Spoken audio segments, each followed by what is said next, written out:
Today I'm going to show you how to tool something this epic using just a few simple tools. Stay tuned. Greetings adventurers and welcome to Skill Tree, where we learn how to do just about everything. So this is going to be one of our recap episodes where we go over some of the more basic skills from earlier on, but in a lot more detail so you can see kind of what we can actually do with it. For today's episode, we're going to be learning how to tool leather. Specifically, how easy it is to do with very few stamps and tools. We'll be covering a bunch of the basic tricks and techniques I know to get into this. Speaking of tricks, check this out. I learned how to walk a coin across my knuckles. Yeah, still a work in progress, but I'm getting there. This and a bunch of other fun skills I learned with today's sponsor, Skillshare. These ones in particular I learned with the fun class, Easy Magic Tricks, Learn How to Do Magic Tricks for Beginners by illusionist Matt McGurk. He goes over a whole bunch of really basic cool tricks, from simple legerdemain with everyday things, all the way up to coin and card tricks. Even super simple crap like how to spread out the cards evenly, and then flip them over with flair. Now, you know I love stuff like this. I usually end up playing kind of roguey characters anyways. Though these more roguish type tendencies aren't really your thing. Skillshare has loads of classes on a bunch of different topics ranging from digital art to photography to entrepreneurship. I even found some in there on bartending. I don't know, there's a lot of cool stuff on there. They've even recently introduced learning paths, which are a bunch of classes meant to be taken in order so that you can build up your skills. I'm gonna end up taking Leveling Up Your Guitar Playing with Wellesley Singerman, just because it's super thorough and I've always really wanted to learn how to play. And since this path starts from the very beginning, it'll give me a great foundation to build on. Now if you wanna unlock your creativity or just learn a new skill, you're in luck. The first 500 to click on the link below will get 1 month free of Skillshare. And if you find any extra fun classes, let me know. I really do like using this service, so I'd like to take a class with you. Alright, so let's just jump right into it and learn to tool some leather as we level up this skill. Alright, so the first thing we want to try to figure out is exactly what we want to put onto the leather. What is the image you're trying to tool in? Now, in the past, I've done a bunch of projects that had very kind of simple designs to them. Mostly just tooling in a border, I think once a paw print, some epic feathers for a bracer. But for this one, I really kind of wanted to push my own boundaries while we did this thing and see how complex of a thing that I could make while using as few tools as possible to make it. So for that, I ended up grabbing this image here. Basically, I just asked AI to drop off a black and white image of a dragon in fire, and then I did a reverse image search to make sure that it wasn't taken and copywritten and stolen from somebody else's. You always gotta watch out. AI be like that sometimes, you know what I mean? But you could use really any kind of image that you can make black and white and into line art this way. Or another good thing is actually coloring books. If you get those really kind of ornate coloring books, those can make some really stunning designs for you to put on leather. Again though, if you're gonna be selling this, some artists worked on that, so definitely try to find something that's original or that isn't tied to somebody else's work. Now, since this is very noisy though, there's a lot of different stuff going on here. My first thing to do was actually to take a black marker and trace out the lines that I definitely wanted to be on my work. Now, for the leather that I'm actually putting it on, I decided to go with this extra piece of 9-ounce leather I had laying around from my past project. It does not have to be this thick. This is just kind of what I had. Though you do want to take into account how deep you want this thing to be embossed, right? So with 9-ounce leather, I can really kind of pound home and make them very deep, and I can make my cuts really deep. If you're working with something I don't know, a 3 to 4 ounce leather, you really can't cut that deeply, right? Because it's not very deep to begin with. Now, while you're kind of getting your image into place and tooling, you don't want this to move around very much. So I actually started by taping this to my table using some masking tape. Once that was nice and secured into place, I sprayed down the leather where the image was gonna sit. So leather does this cool thing where once you've gotten it wet, it can actually take an indentation. You can kind of draw into it with your nail if you wanted to. And that's how we're gonna get our image onto it. Though for a piece this thick especially, make sure you've done a good job wetting it down. It's okay if it's pretty wet. Though then you wanna wait and let it dry out. At least it'll look like it's drying on the surface. If you put your hand on it, it's actually gonna still be cool to the touch, feel almost kind of moist. A really good way to check it is when it's almost back to the original color. If you can, again, push your nail into it in an inconspicuous spot and the outline of your nail stays there, you've done a good job wetting it down. All right, so from there, we're gonna lay our image right on top of the leather, and I'm taping it into place. You want to tape it into place because as you're kind of imprinting these lines onto your leather, you don't want this to move around at all, right? It's really important that it stays in place. Now, if your leather is still too wet to the touch, you're actually going to soak through your paper, and then it's going to be like mush as you're trying to trace it. It's just going to kind of fall apart. So you definitely want to wait until it's almost back to that neutral color. Anyways, with it on top of there, I just use a ballpoint pen and I retrace all of those lines that I definitely want to show up in the image. You could use a stylus for this, but I really prefer using the pen because then I can see where I've been and I don't lose track as easily. Which is great, because with a lot of lines like this, like I for sure would lose track. Also note, you don't have to push down very hard for it to take an image. Very slight pressure is gonna do the trick for you here. And as you can see, once we peel the paper away, look at how dope that is already. Our image is perfectly indented onto that leather. Now, some of you might be thinking, I could just leave it like this. I'll indent a little harder, make sure it's a little deeper, perfect. Kind of, you might be able to get away with leaving a little bit of it on there like that, but over time, that indentation is actually gonna fade away a lot. In order to make it really stay, you either have to indent it a lot more, or you're gonna wanna cut your image in. To do that, you're gonna need your first specialized tool, the swivel knife. This bad boy is what it says on the tin. It is a knife on a swivel. But that swivel makes it so you can make very smooth lines. Bear in mind though that that knife is interchangeable. You can actually get like larger ones and smaller ones. I only have two, but for this project, because there's such small detail in it, I'm using the smallest one I have. I've tested it in the past and you can totally get away with using something like an X-Acto blade. It's way harder to control the depth of everything, and it just isn't the right tool for the job. I would definitely invest in getting a swivel knife if you want to get into this as a hobby at all. And if you get it, you should also invest in some of this jeweler's rouge here. To use it, all you do is just scrape it onto the back of a piece of leather, and then you use it to actually hone in that blade and keep it nice and sharp. It becomes a real mission to be trying to cut in little tiny shapes if your blade is dull. You don't want to be doing it. Now it's real simple. You're just going to cut in those lines that you traced onto the leather. Again, depending on the thickness of your leather, you can push in a little bit deeper if you want. But in general, I usually only like sink it into like a third of the thickness of the leather. Anything more than that, and you're really going to start degrading the integrity of the leather itself, and possibly making small rips and tears where that happens. As you can see with the swivel knife, I'm able to get some really nice, clean, flowing lines as I go around all this fire and fur and scales. And you may also notice that I've actually cut in the outline of it a little bit deeper than I've cut in like scales and stuff. So the way this is going to work is once we've cut it in, we're going to use a stamp and bevel in one part of that leather that we've just cut. By pushing that side in, it's going to make the other side stick out more and drop that background further into the back. So anywhere that I've cut a little bit deeper, I'm trying to send back a little bit further, so I'm separating that character from the background a little bit more. I don't need his scales to be sticking out crazy far, so those don't have to be cut in as heavily. Okay, so now that we have that actually cut into the leather so it's going to be permanent, it's time to give it a third dimension, right? We're going to make it stick out. To do this, the first stamp we're going to be using is this beveler stamp here. This guy here has this like flat face in the front, a sloped top, and everything's kind of rounded. Which, as you can see when I stamp down, gives us that sharp relief on one side and then fades off into the other side. The thought here is you follow along one side of that cut you just made, putting the sharp edge in the front, so that when you hit it down, the sharpest relief goes right up against the line that you cut, and then fades off into the background. The effect makes it look like the thing you cut out is actually sticking out from the background, as opposed to what's actually happening, the background is fading down below it. Using this, I just kind of follow my lines, tapping with my hammer as I go. Another quick tip with this, right? You don't want to hit down with your hammer. You basically want to lift your hammer up and then let it fall down. Doing that is going to make every single swing exactly even.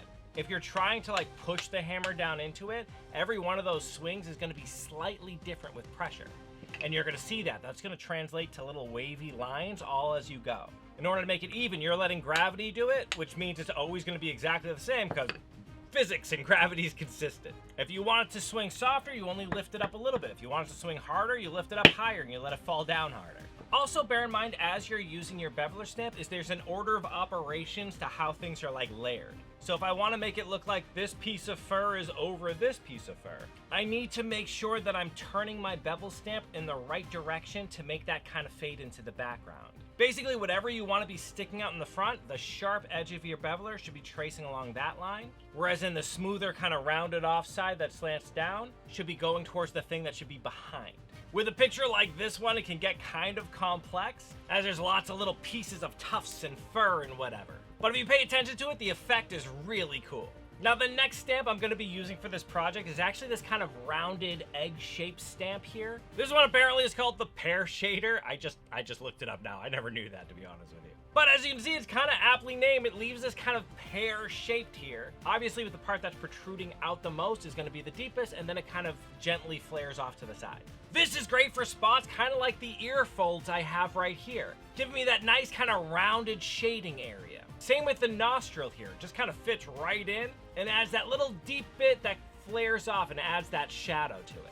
And that light gradient of shadow is where a lot of the effect is going to come from. When you have just kind of the sharpest release of it drawn in, it's a two-dimensional figure, right? It doesn't look like it's actually coming out. It's that shading and it makes it look like it actually exists in three-dimensional space. Now, as you go, you may occasionally need to re-wet the leather if it starts to get dry and you feel like you're not getting as good of an indentation. This is also a really great way to see how it's coming out, because when you re-wet it, everything gets a lot darker. Especially the areas that you tool. Look how cool that looks. And this is the most complex thing I've ever tooled, and I'm like really jazzed with how that's coming out. And it's easy. I want you to know that this is super simple to do. So far we've traced something, we cut our tracing in, so we just retraced it, and then we just followed our tracing line again, basically retracing it and just kind of hammering it in as we went. It really isn't that complex.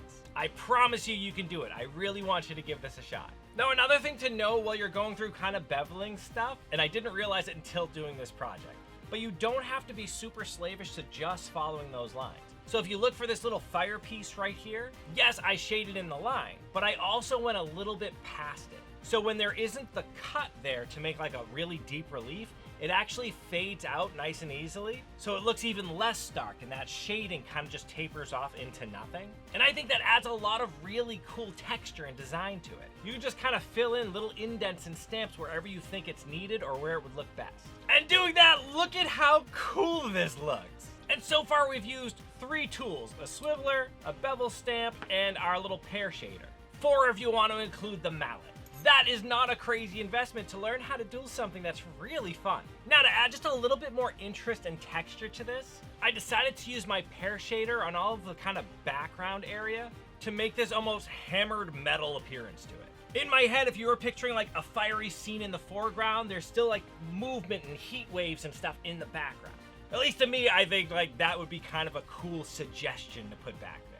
Okay, now as I said, the shading is really what makes this look three-dimensional, so I do want to bust out one more little tool. This is called the backgrounder tool. This has kind of like this dotted indent design to it, and it's almost reminiscent to me like the shading in old comic books, right? Where it's really the dots that make the shading. And obviously, the harder you hit this or the more dots in one area, it's gonna look darker. And then the less dots you use, it fades out, right?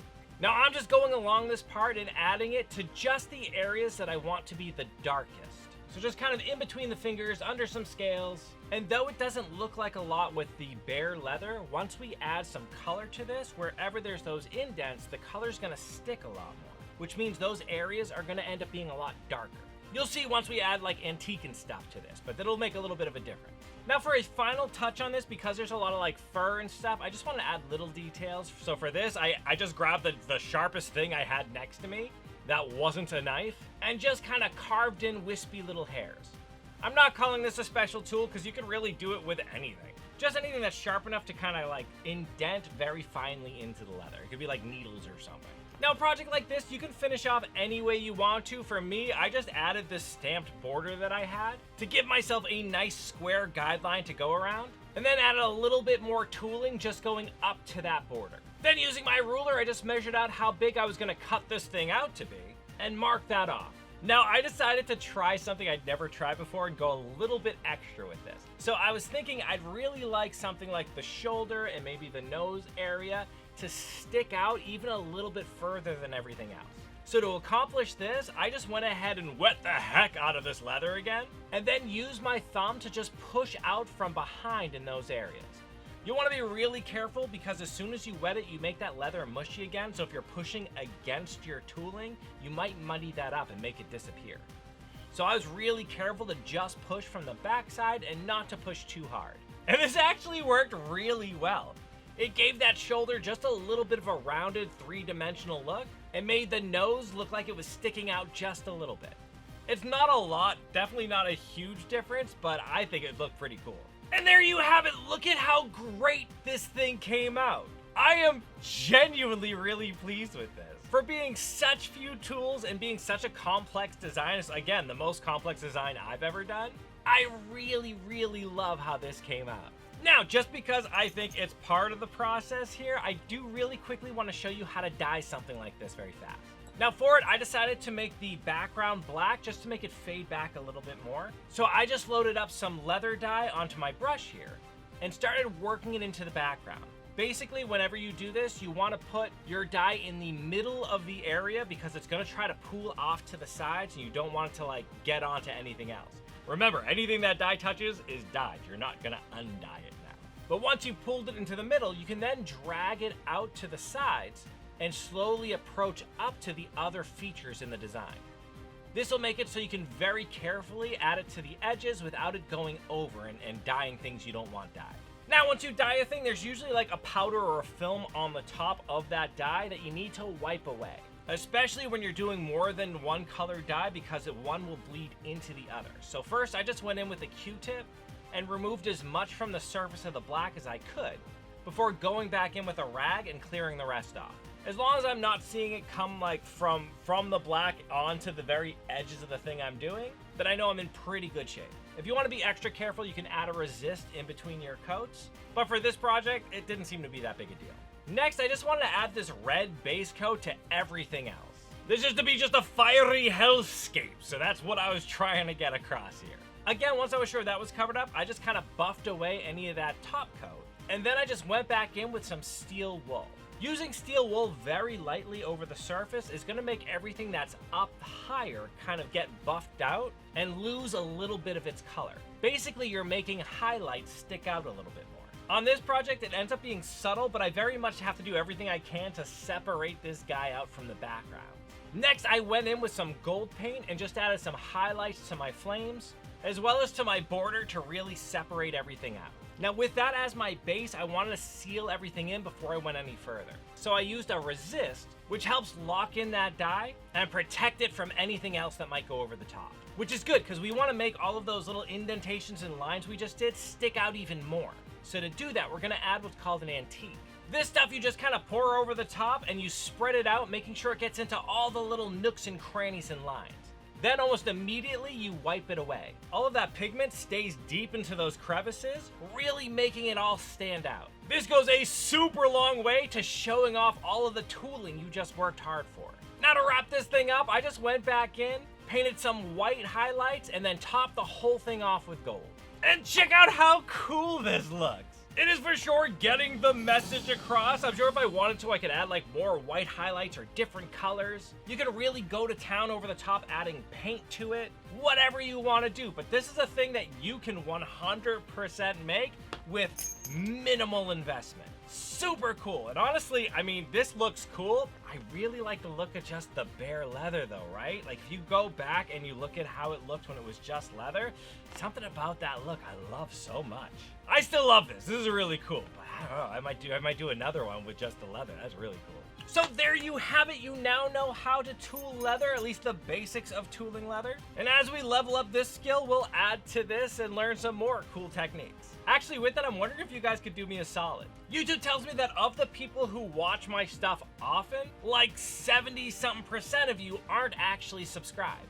So if you do me a huge favor, if you like what we do here, please hit that subscribe button. It does a lot to help us in the algorithm, and it'll go a long way towards making this channel grow. All right, I've yammered enough, and I'm out of coffee. It's early still. I'll see you next time, and in the meantime, keep leveling up, you.